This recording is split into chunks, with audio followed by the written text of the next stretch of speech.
Football World Cup '94 is brought to you by Nike.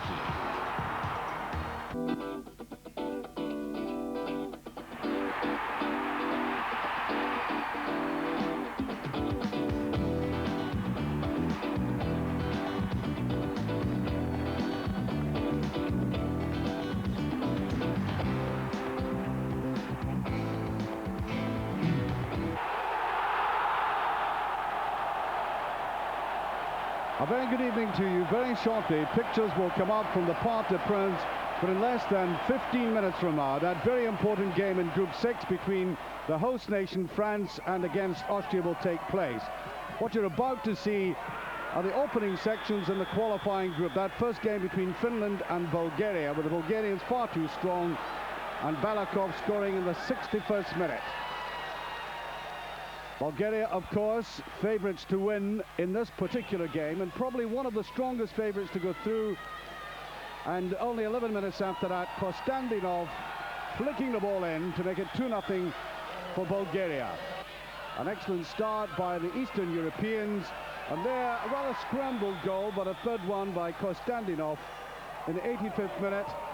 And no wonder the Finnish coach had his head in his hands, and the goalkeeper really made a mess of that. But a smile on the face of the Bulgarians. And then Finland against Sweden. It's very important to win your home games, but if you can pick up 2 points away from home, it's a marvellous start. Now, I want you to watch very carefully the man who comes in and scores this goal for Sweden, because he was one of the stars of the European Championships. And no matter how clever they were, and they almost broke through, the only goal of the game was going to be scored by a big blonde player, not the one in the white shirt you see bustling his way through there. But later on in the game, a free kick, an important section of the game this for both teams, and Thomas Ravelli doing extremely well in this game, hurting his rib, by the way, which made him miss the next game. Now Anders Limpar, bustling little player with good vision like that. He can always do that. His attacks down either the left or the right. Always a menace. Good control of the ball, and look at that swerve. Finland giving a very good account of themselves in this match, and almost coming close, thoroughly deserving that goal, but lacking luck on the night.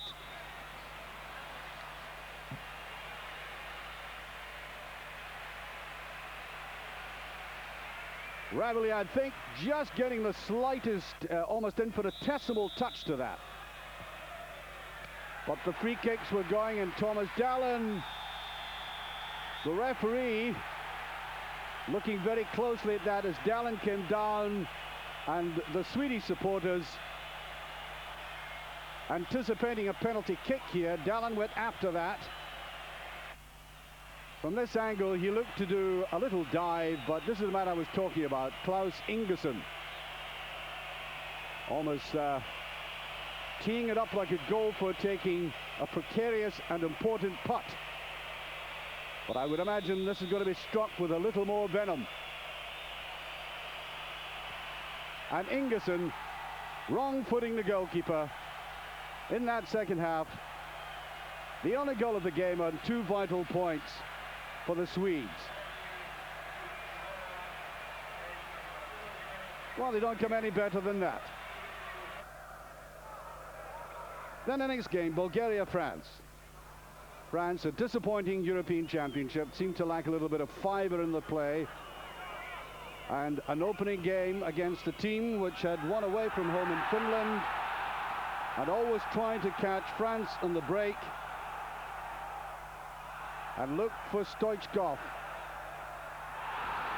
Well, they're delighted he got that.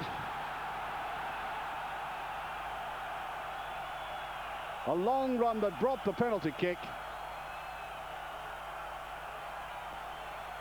Well, we've seen 2 penalties in this little clip, which have been given perhaps justifiably, but with a little bit of flamboyance on the part of the player going down. And Stoichkov, 23 minutes, had put Bulgaria in the lead. 1-0.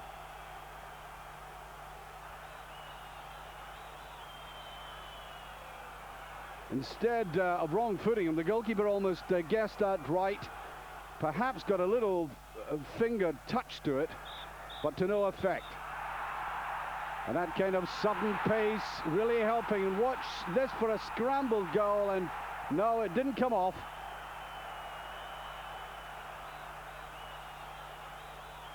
But early the French had that intimation that Bulgaria were really on song in this game, already having 2 points in the bank. That really should have been put away in the first place. And I think the backspin had disturbed them more than anything else.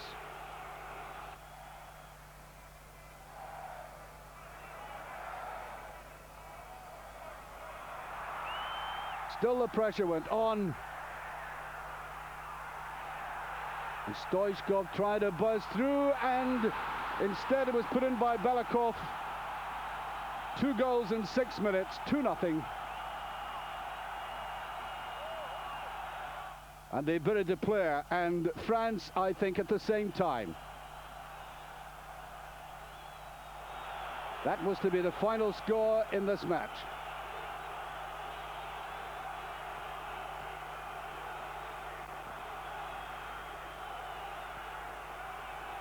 Again, not the tidiest of goals, floating way up, almost making the goalkeeper look rather flat-footed.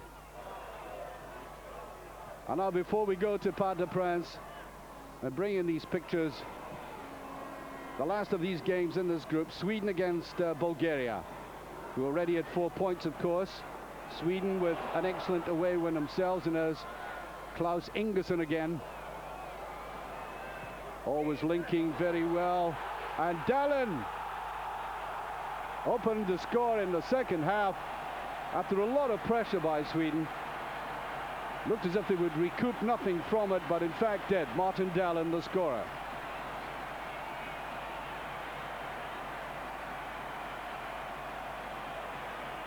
A little flourish of those infuriating aerosol horns there, which so mar the atmosphere in grounds, in my view, didn't put Martin Dallin off.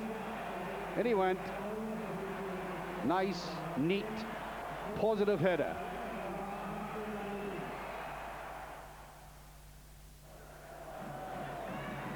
Still not killed off yet at 1-0. Always a chance of coming back to grab an important point away from home. Dallin doing a lot of the attacking.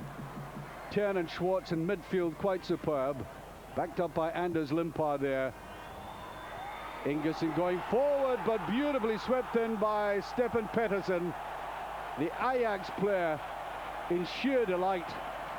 Player who missed the European Championships. What a bonus he would have been to the side. 2-0, the final score. Delightful goal by the tall, athletic Ajax club player.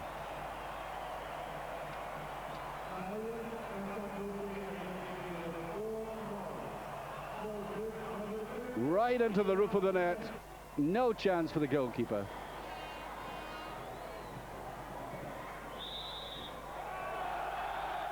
Two points. Two very vital ones there for Sweden. And only having played the 2 games,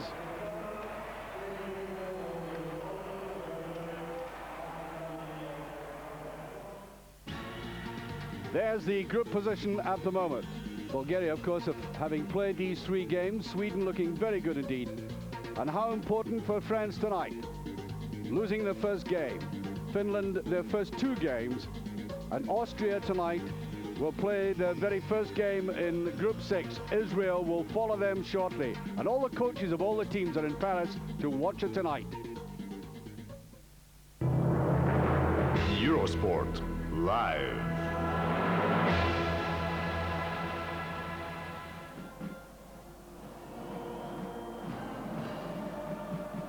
The national anthem of France.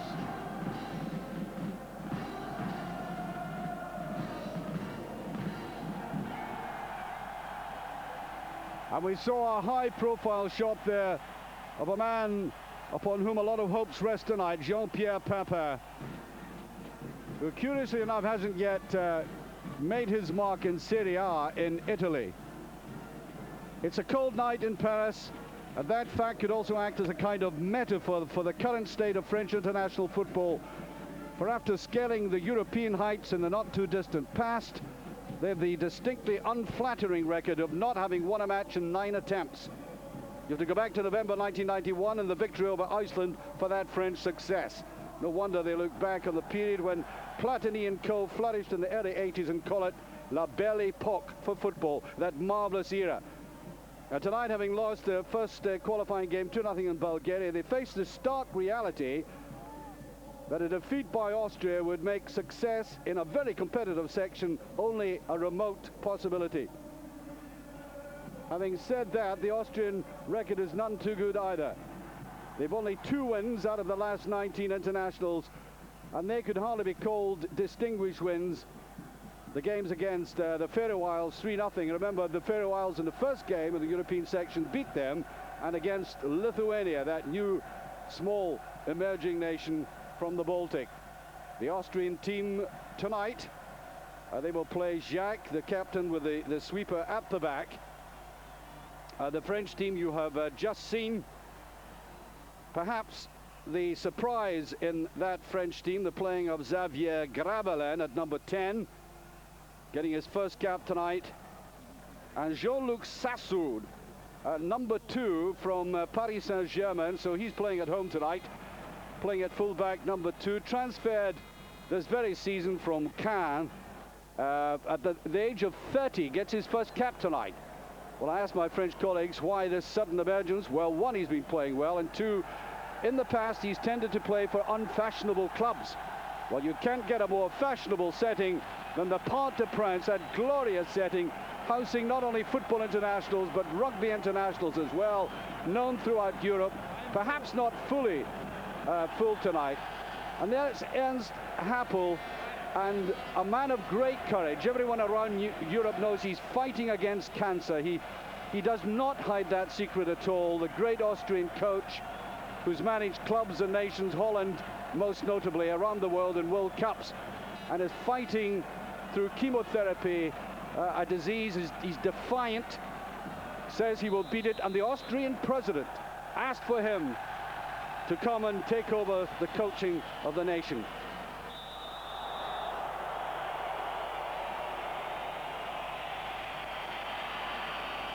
Free kick right away, and we shall see just what kind of tactics the Austrians employ. Certainly Ernst Happel has said that he will be aggressive, that he didn't like the previous coach's attempt to play away from home and simply get away with a draw, even a no-scoring draw. However, I've heard many a coach say that. They will leave Polster from the Spanish club Rayo Vallecano up front, playing in his 50th international tonight, by the way. Laurent Fournier picking it up. Great cheer as Cantona touches it back to Fournier, an inviting one, and an early test there for Franz Wohlfahrt. Ernst Happel has made it perfectly clear that Franz Wohlfahrt, as you see him going for this ball just now, is his first choice only because he's playing in a more successful team than the substitute goalkeeper, Concel.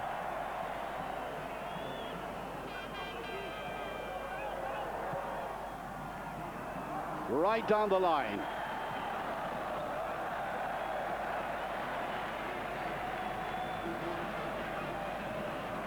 Gerard Houllier, having taken over from Michel Platini, an awesome task. As I said, French football, French international football, is suffering at the moment. Cantona, Fournier at the back. One forward there by Sassou, the local man. Great French pressure early on. Well, this is the kind of breakaway that Ernst Happel has said that his team will employ tonight. The flowing locks of Peter Achner from Admira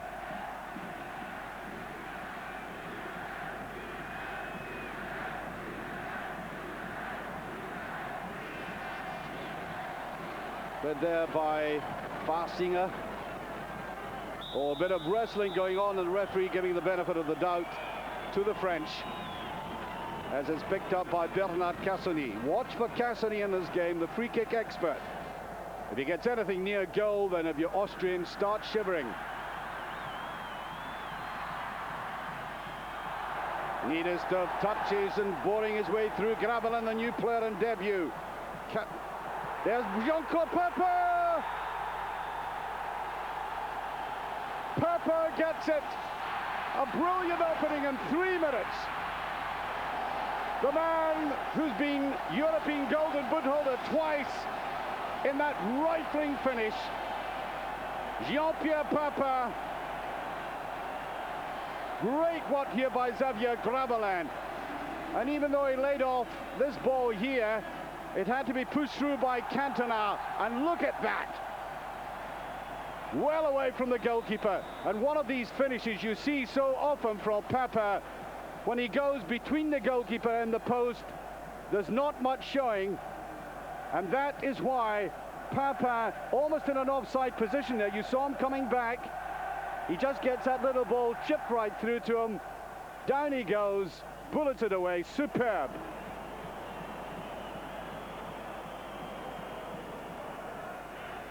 Well, there's a happy man. At least I think he should have a smile in his face now. You won't need a local anesthetic for that.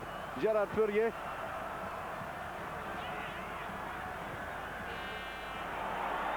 Right to the outside, and out comes Bruno Martini.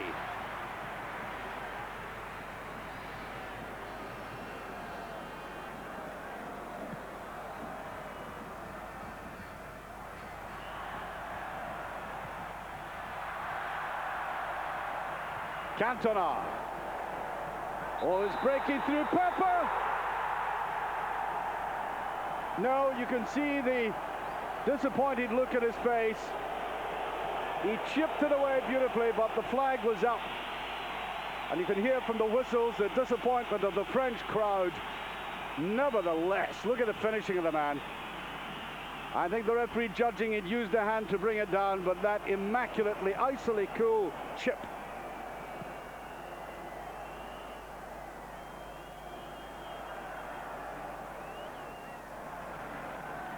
And a real storm of French attacking in this game. Glorious to see.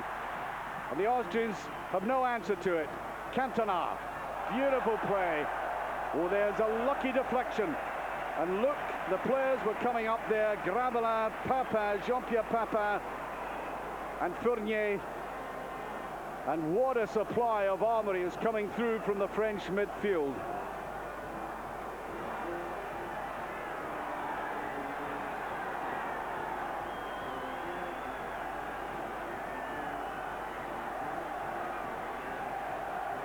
Papa, the goal scorer, got to take that himself.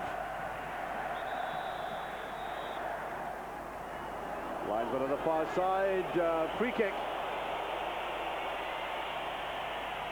The referee, Michel Jouk from Russia.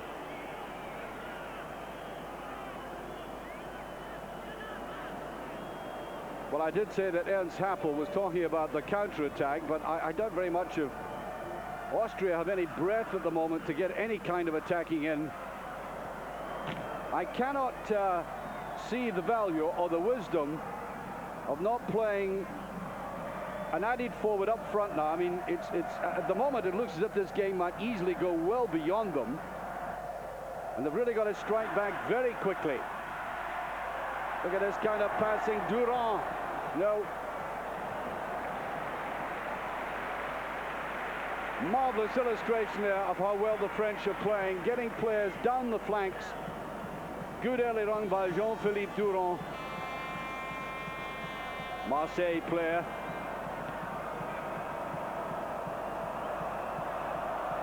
Actually, the player you saw tramping at a fair rate of knots up there is sometimes criticized for his lack of pace.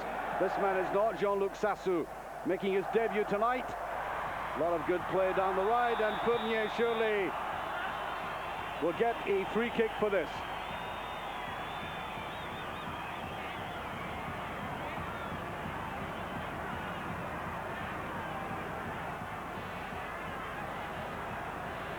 Papa running forward to it. Decides to go back into the penalty area. Taken by Sozi, the free kick expert, and he might just win a corner kick out of it. The stark, gaunt, but courageous face of Ernst Happel.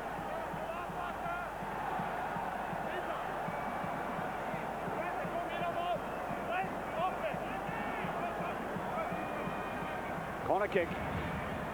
Oh, disappointing one. He didn't mean that. Austria get the free kick out of that as Didier Deschamps came forward, the captain, and really thumping in there. So France are not only playing with a great deal of fluency, but they know how to use the muscle. Again, I thought it's a little bit harsh.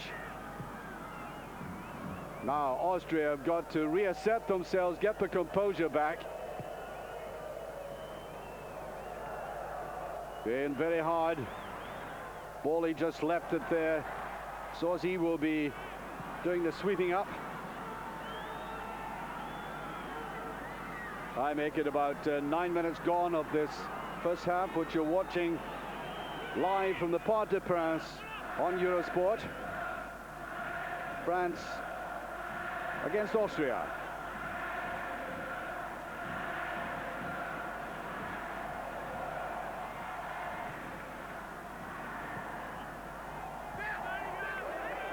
Well, I suppose the Austrians, after that whirlwind start by France, are glad to see the ball getting out of touch occasionally, just to give them a little respite. Goal of the highest quality again. Reminiscent of the kind of goals he scored in the European Championships when he, for long spells, he hardly saw the ball, and then getting it in front of goal with just the barest glimpses of an opportunity, he put it away with the greatest of accuracy. We saw that again tonight, starting the game cold and getting that kind of immaculate finishing so early in the game, 3 minutes. Xavier Gravina from Caen. Or Caen, I think the correct pronunciation is. I do apologize to any French speakers. Caen.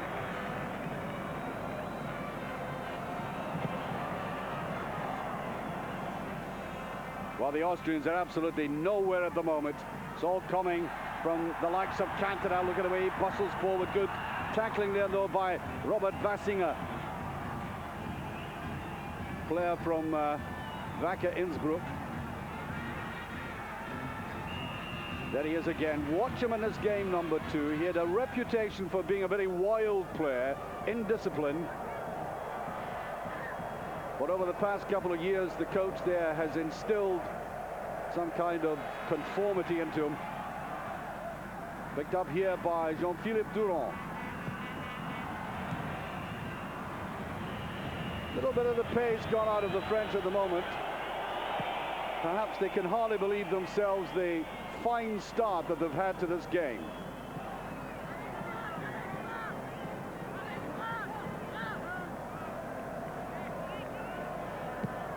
Trying the long ball, Lotus.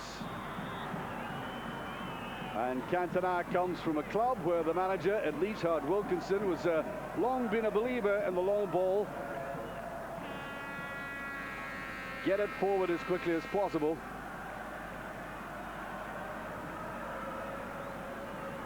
At the back, Michael Streiter.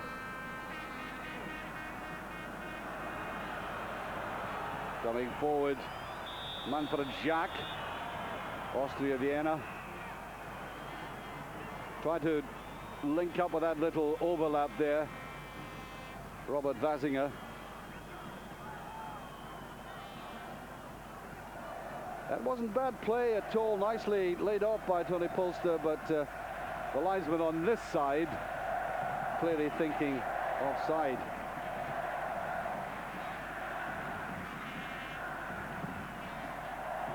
Gravelin just overdoing it and goes down. Well, when he came in to the start of the season with Caen, he really didn't imagine, nor did anybody else, that he would be playing consistently in the top division in France in the first team. And now here we have his international debut at the age of 24. Now Boli, not a bad run, and big Basile Boli is about as elegant coming forward as a runaway combined harvester, which certainly wouldn't like to get in his way.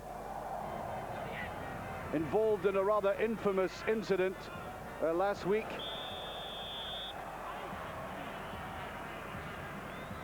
Where he was seen to elbow an opponent, a famous opponent, Klinsmann, and it took about 3 minutes to get Klinsmann round, and indeed it was a case almost of a very serious incident indeed, because Klinsmann almost swallows his tongue, just as I almost did there myself.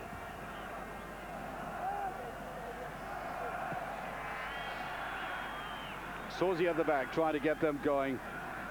Little more of Austria now, but look at the way France are picking it up in midfield. The man I was talking about there, Boli.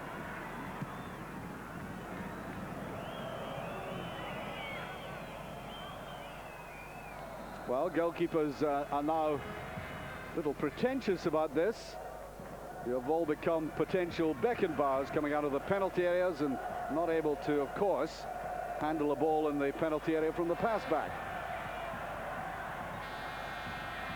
That is Sasu. Local crowd will like the local man. Cantona being picked off a little more here, and it's noticeable that Vassinger is beginning to follow him more closely. There he is again, Vassinger, almost getting the tackle in. And as I said, the leading up front Tony Poster on his own, playing in his 50th international. A real milestone for this quite excellent player.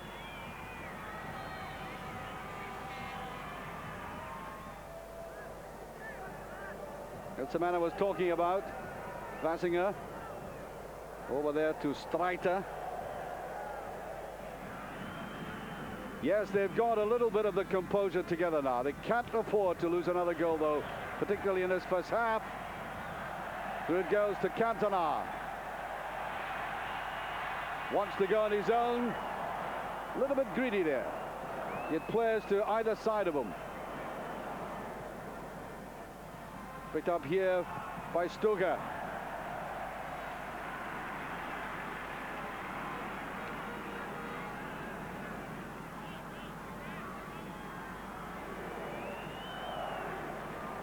Austrian goalkeeper Franz Wohlfahrt, he knows that very keen competition for a place in goal for Austria. Difficult game for the goalkeeper tonight because he wears contact lenses, and that's never easy in floodlight. So there's always that little element of doubt. Beautifully picked up.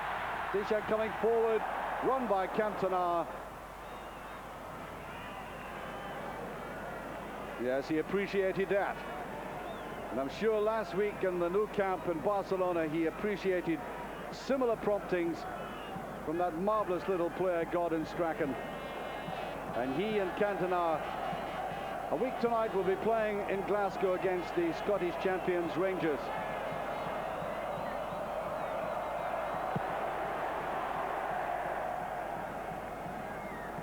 Touched there by Polster.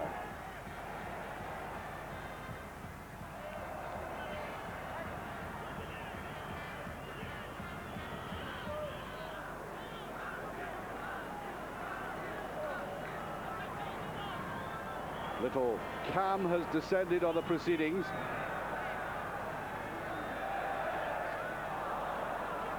I'm sure the French supporters in the background